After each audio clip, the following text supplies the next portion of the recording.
The culture is absolutely... The gut ain't run the table!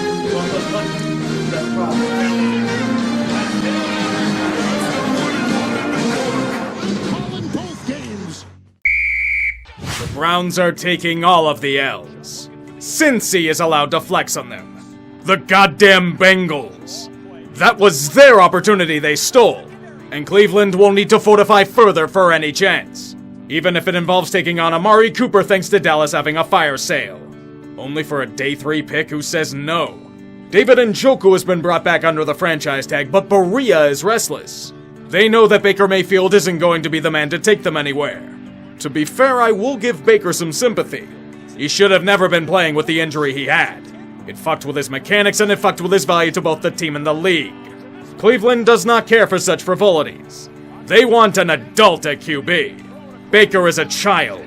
In every attempt to piss off their supposed savior, they went after Deshaun Watson in a Hail Mary heave. They even cut J.C. Treader to secure cap space for it, but it seemingly failed. And where else did it fail? With Baker. His baker's dozen has been cooked to hell and back. He wants out of Cleveland by any means necessary, however he may be stuck. All of his options for a trade are shrinking, and the Browns have no leverage whatsoever in negotiations. Mayfield may be as shanked as the Oklahoma flag at midfield. He may be relegated to backup duty next season. Never thought I'd feel bad for Baker, yet I somehow feel sympathy for him. How the hell did that happen? It takes tremendous effort to go from a downtrodden underdog to a cancerous franchise everyone wants to see fail. This is why I don't feel bad for many teams. You give them enough oxygen and they will become toxic. The Browns are no exception. Baker Mayfield stubbornly playing on a major shoulder injury was apparently the call for change. And what better way to do that than by not only trading for Deshaun Roethlisberger, but delivering a fully guaranteed contract to his doorstep. Baker is finally free of this hell for pennies on the dollar. But Deshaun is going to be suspended for 6 games in the process. Let me make a correction, it's now 11. So now the Browns won't only have to deal with Jacoby Brissett at QB for the foreseeable future, but Nick Chubb is going to be run into the ground so fast you'd think his nickname was Boxer. They're already down Jakeem Grant and several centers to year-ending injuries, so if they fail again this season, who gives a shit? Cleveland's thrown away many of those in the past. But the rewards they believe will justify the means. Jimmy Haslam dreams of Lombardi. Many of them. Some things always stay the same. In this case, endless drama and bullshit coming out of Berea. Check this team's carbon footprint. It's probably violating the Paris Climate Accords. The AFC, just like last season, is going to be a bloodbath. You can make the argument for nearly every team to be able to reach the promised land of the playoffs. And as a fan of the game, you can't ask for much more. The AFC East is pretty cut and dry, though. Buffalo will be taking that division with ease. The AFC North will go to Baltimore. Considering that they're finally healthy and able to field a respectable team should do wonders for them. To me, the AFC South is a coin flip between Indy and Tennessee. And I'm going to err on the side of the Titans for the time being. It's very close, though, just like the AFC West. Every team has a shot at winning the division. And for my sake, I'm going to go bold and pick the Broncos. I know, insane, but they actually have a QB and hopefully non-shitty play calling. That's all they needed. And as for the wildcards, it's a tough call, but I'm going to go with Kansas City, the Chargers, and the Bengals. I personally can't wait to see how wrong I am in these predictions, as always. Maybe they'll be as slow to develop as my vid schedule. The Revenge Game. It's something the exiled and scorned dream of from the moment they're cast off. This is Baker Mayfield's time. A chance to prove Cleveland wrong. It certainly wasn't in the first half. It was a baker's dozen of bad throws and unforced errors. Fortunately, the same thing happened with Jacoby Brissett under center for the Browns, so it wasn't too far out of reach. Not with Christian McCaffrey doing his best to bail the Panthers out of certain doom. Even then, things looked bleak. Down 20-7 with Matt Rule doing his best imitation of a saboteur, there needed to be a miracle. And there was.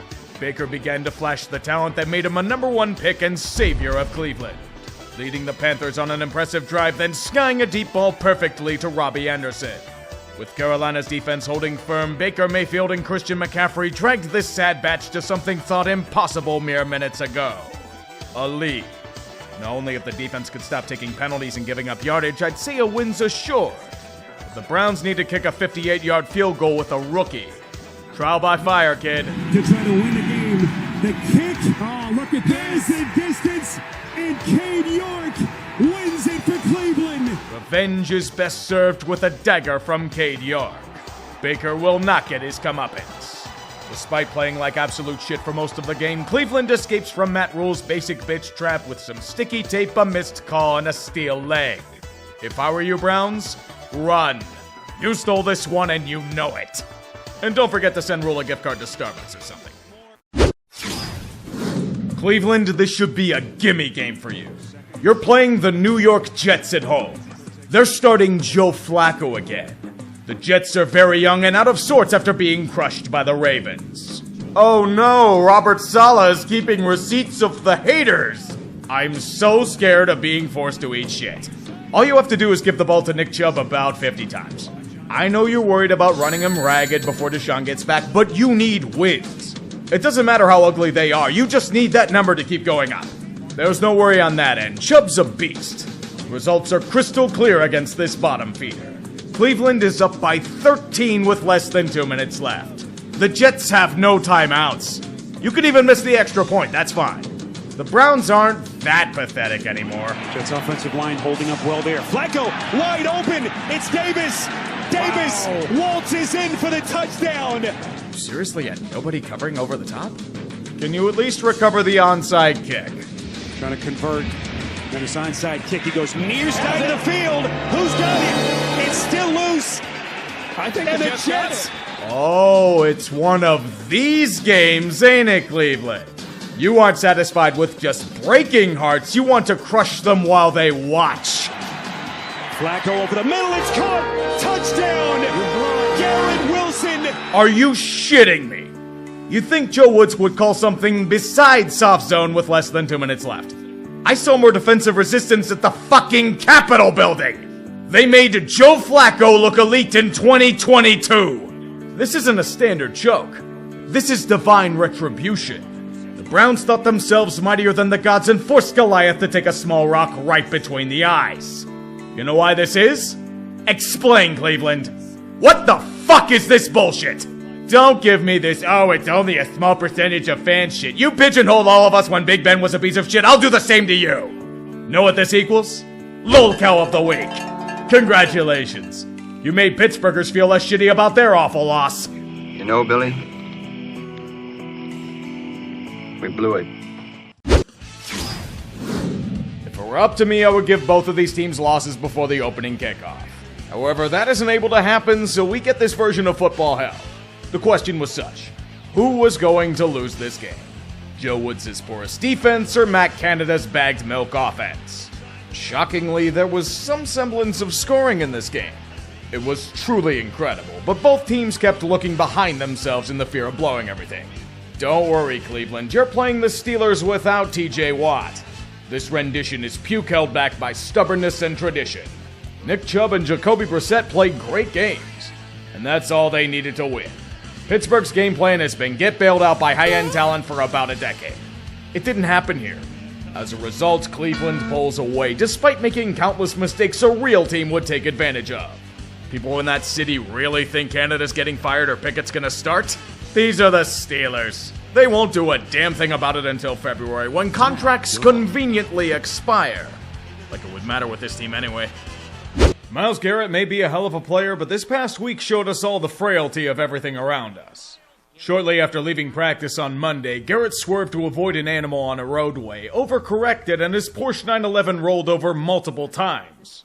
Fortunately, both he and the person he was with were wearing seatbelts, and suffered minor injuries despite the severity of the accident.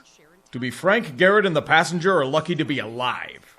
This easily could have been a hell of a lot worse. And it just shows the value of life itself. Cherish it.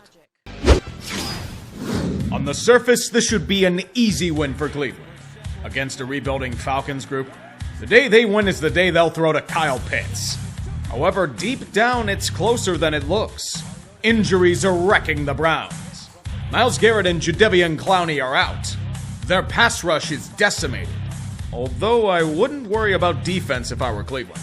It's their offense. Without Nick Chubb doing 11 billion separate heroics, it's absolutely useless. I keep thinking Jacoby Brissett could be something decent at the NFL level, and then I see games like this. That's why he's a backup. Atlanta was robbed of Deshaun by these fools, and they'll rob the Browns of this win. But first, a relentless wave of punting because nobody can move the ball. However, the Falcons did something unprecedented. They adjusted their attack. Cleveland's having trouble sealing away the running game. With the weakened defense, pound them into submission and let Younghoe Koo do the rest. It didn't result in touchdowns, but field goals were all they needed. It's enough to get them a 3-point lead. A stunning upset is in their sights. The only thing they need? A stop. Just one. Brissett fires and it's intercepted! The recovery from horrible chokes past continues on. A much-needed victory, if only for pride, is Atlanta's reward. Their first AFC North win since 2010. Cleveland must leave humiliated again, and it's by their own hand. That fourth down in your first drive? Just take the damn points. You don't have Deshaun under center yet. Don't play with fire if you don't have to. Then again, that's why I'm not in the NFL, I guess. People overthink this game far too often. I said it earlier in the vid. The quality of football that has been played these past couple of years has gone to shit.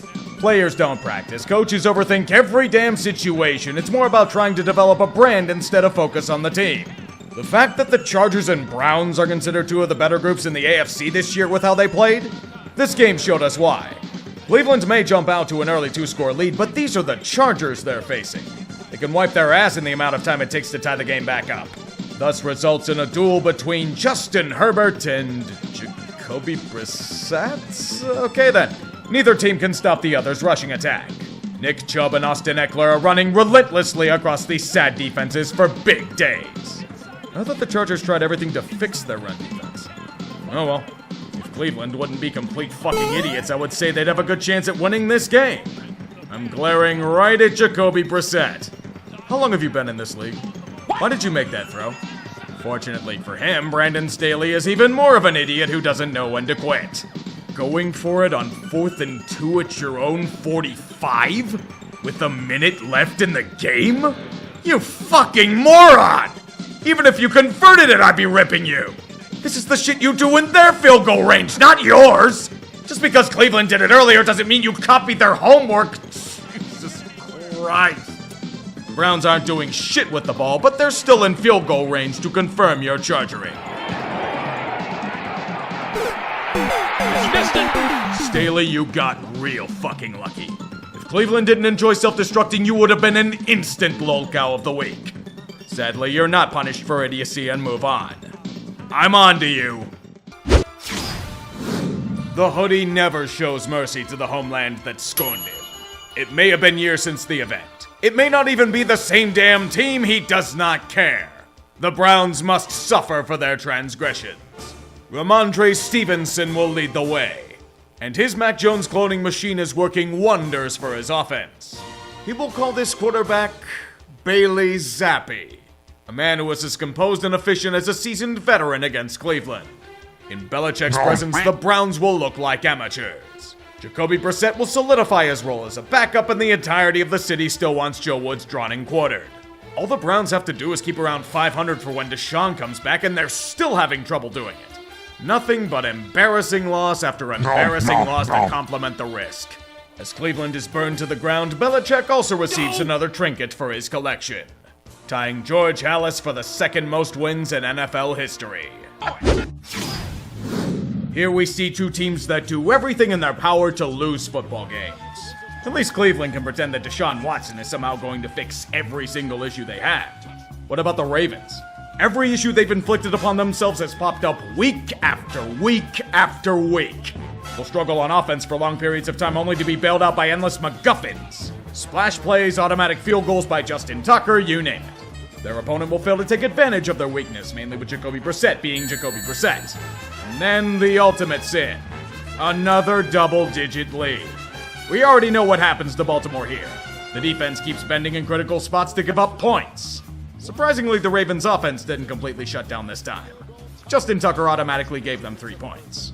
Unfortunately, their D couldn't do the same because Nick Chubb is a beast. Attention fills the air. Their lead is down to 3.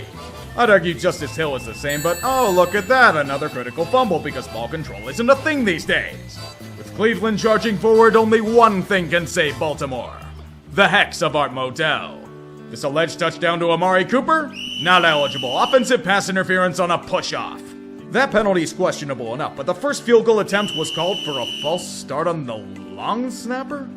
They call that penalty now? Cue more pain. For the tie! No! Coup de grace, the timekeeper didn't bother to stop the clock until the 2-minute warning, thus proving their franchise is cursed. Baltimore once again escapes themselves because they take everything from little brother. The sad part is it's so common for the Browns it's merely a 3 or 4 on the Cleveland scale. Bengals slowly transform back into the Bungles. Was a nice year and change, but after this game, endless pain. This is also literally with Jamar Chase being out. With this injury, Zach Taylor apparently wiped the dust off his Diet McVay playbook from 2020. Barely run the ball, then wait for Joe Burrow to get killed by a porous offensive line. All that money you poured into it this offseason and you still can't fix it for shit. Cleveland dunked them in the damn toilet as a hazing exercise. Jacoby Brissett looked like an all-pro against this supposedly stout group. How the hell do you make a defense schemed by Joe Woods into one rivaling the 2015 Broncos? This was a team that thought having Amari Cooper throw a duck on a botched reverse was a good idea. How is Cincy the ones looking like shit? They say your conference games count as double, and the Bengals are 0-3 so far against the AFC North. Regression in nearly every facet of play. They end up missing the playoffs this year? Games like this are probably why. Another rumored piece, thanks to a trade demand, was Kareem Hunt. He doesn't have the luster he had as a young back in Kansas City, but I think he could give a playoff caliber team a nice kick. Cleveland wanted a 4th for him. However, there were no bites. This goes to show how far his value has fallen from his prime. I think it may work out for the Browns, though. They're still in striking distance for a playoff spot as long as they can stay around 500.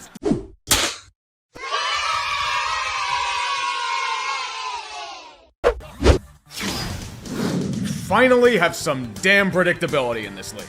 I'm going to take this obvious result and run with it like Jeff Wilson did. One side features a white-hot defensive unit featuring Tua, Tyreek Hill, and Waddle. The other has Joe Woods running the defense. When you combine these two elements, you get an unstoppable unit running through a fortification of twigs and leaves. It felt like the Harlem Globetrotters against the Generals. An obvious jobber there to make the other guys look good and get a few bucks in the process. Miami accrued almost 500 yards of total offense. It doesn't matter what Cleveland did, the Dolphins were just going to ram everything down their throat.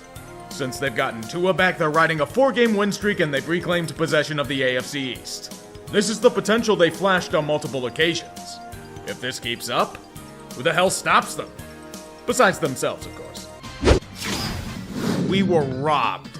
This should have been a glimmering adventure in a winter wonderland.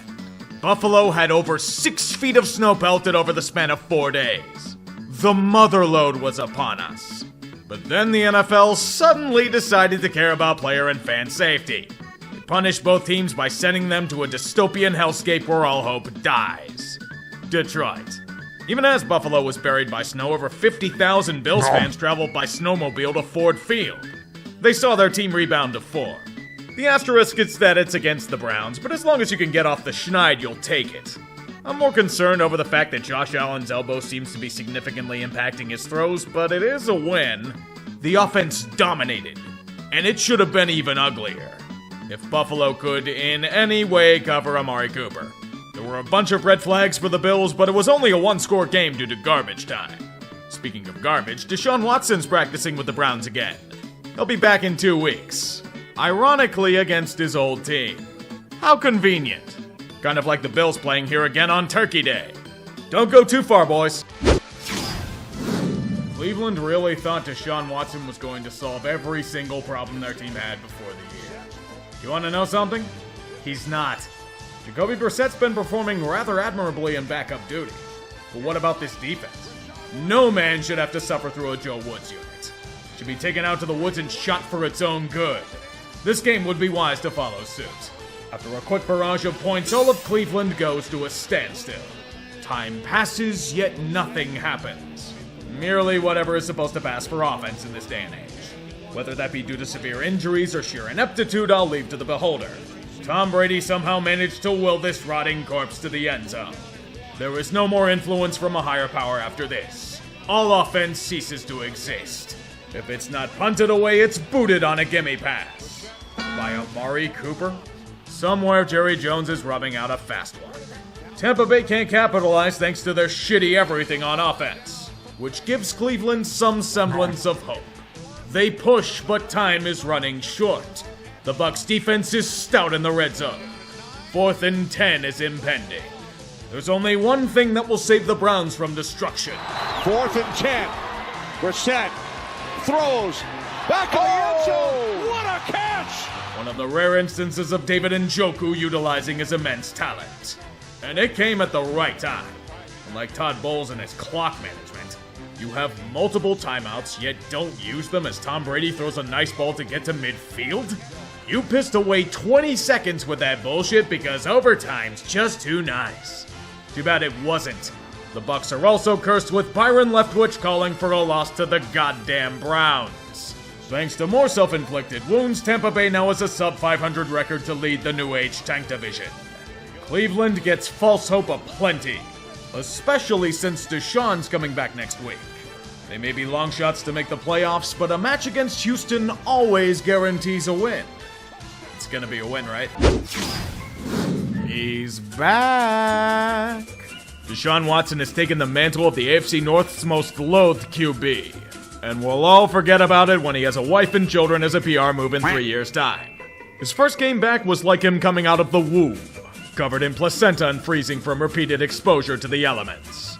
A player who hasn't played in almost 2 years is rusty and inaccurate? Shocking, I tell you. But that doesn't damage the Texans' resolve. Even if their disgraced former QB is awful, when there's a will to lose, there's a way. Houston's so awful in all facets that they'll hand the game to Cleveland on a silver platter. They'll play long-range game by making Joe Woods' hackneyed unit comparable to Buddy Ryan's 46 defense. Cleveland can take this match.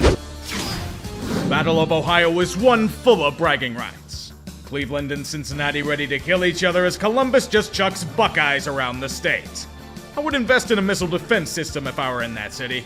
You'll need it to avoid being pelted with long balls on 4th and 1 by Jacoby Brissett. As we wonder what the hell the Browns were thinking there, since he takes advantage by not missing when firing their weapons.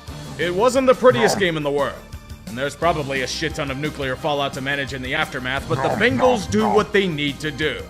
Joe Burrow picked apart what was thrown in front of him, and Nick Chubb went flaccid for most of the game.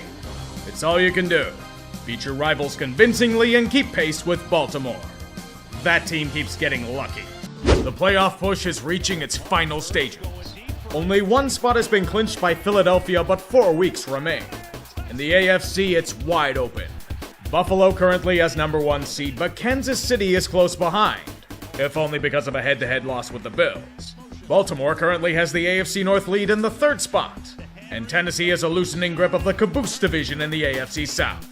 Wildcards are currently held by Cincinnati, Miami, and the Patriots. But the Chargers and Jets are tied with New England at 7 and 6. A few other teams are 5 and 8, but they're long shots at this point. The picture will become clearer as time goes on.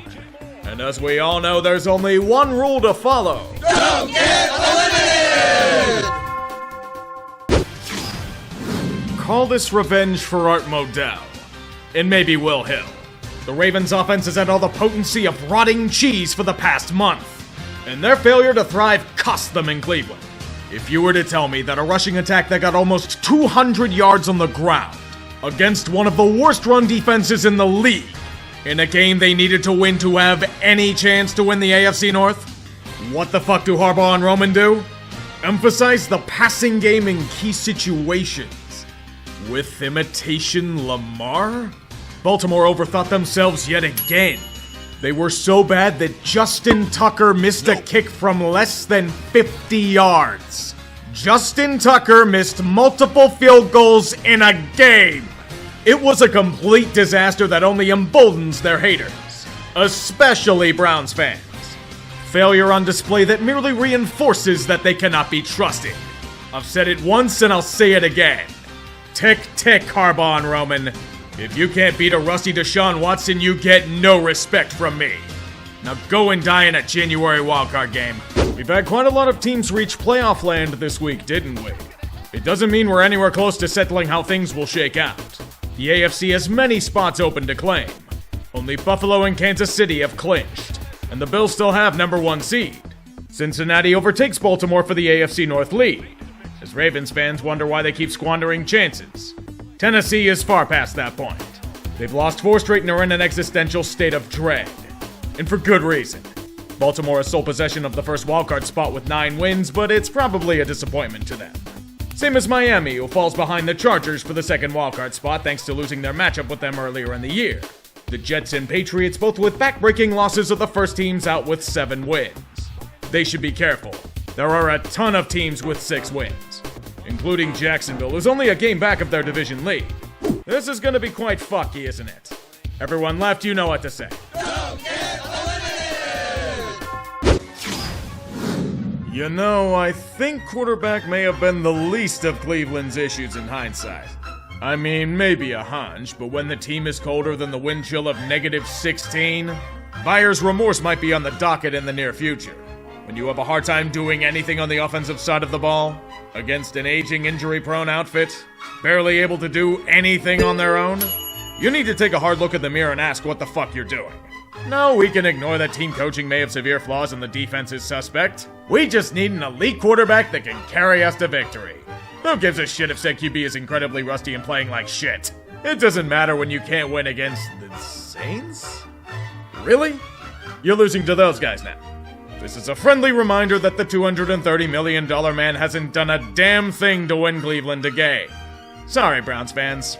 This elimination also isn't consensual.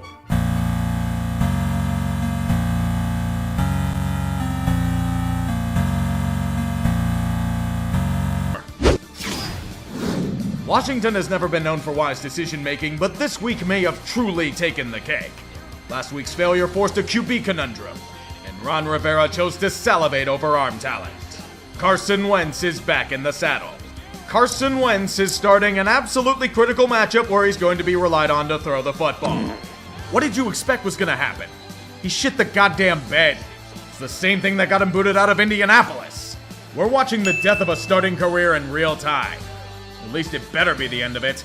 If you can't do much of anything against Cleveland's defense, 3 interceptions, do you just do this for your sick kicks, Carson? Is watching Deshaun Watson lead a team to victory a fetish of yours? It looked like a mistake at the time, and every fan knew it. The team responded to Taylor Heineke, not Wentz. Even if Taylor has limited talent, he led them to wins. Something Carson cannot do. Worst of all, it may have fucked them in the playoff push. They no longer control their own destiny. This game plan felt as half-assed and rushed as Washington's new mascot. You seriously didn't call him Commander Tutty? Man, you guys suck. The narrative of Mike Tomlin not having a losing season must remain intact. It doesn't matter that team coaching is a big reason as to why the Steelers are on the playoff bubble and pissed away about 6 games this year. There is no asterisk when you continually best Cleveland in every aspect. As always, tradition and narratives must be maintained. Any success the Browns have against the Steelers must be fleeting and brief. Deshaun Watson will learn a word he hasn't heard a lot of in his time. No. He will be victimized by the steel curtain at least 7 times as Kenny Pickett manages to outduel him. Somehow. It was probably the most convincing victory of the season, and guarantees no one in the national media will shut up about Mike Tomlin's winning seasons. But their goals are greater. They must look to Miami for any hope of a postseason. So Cleveland, are you sure quarterback was the main issue on the team? Because if this season has told me anything, you created a problem that wasn't there. Deshaun Watson was supposed to be the key to your salvation. He would unlock the potential of this team and lead them to the promised land like Moses through the desert. Here's the issue. Jacoby Brissett did well when Watson was gone. The concerns lie elsewhere, mainly in that supposed defense of theirs. Watching Joe Woods open the floodgates with his play calling was a weekly occurrence. So you say getting rid of him and getting people back from injury will fix things. Jim Schwartz can't be that bad, right? I'd agree if it weren't for Deshaun himself. When he returned, he was rusty as all hell. He didn't do shit to help the Browns win a game. You guaranteed this man $230 million, yet any victories Cleveland had were in spite of Watson. I'm gonna say it louder for those in the back. Was quarterback really the main issue last offseason? You found your supposed franchise guy, but at what cost? Your dignity.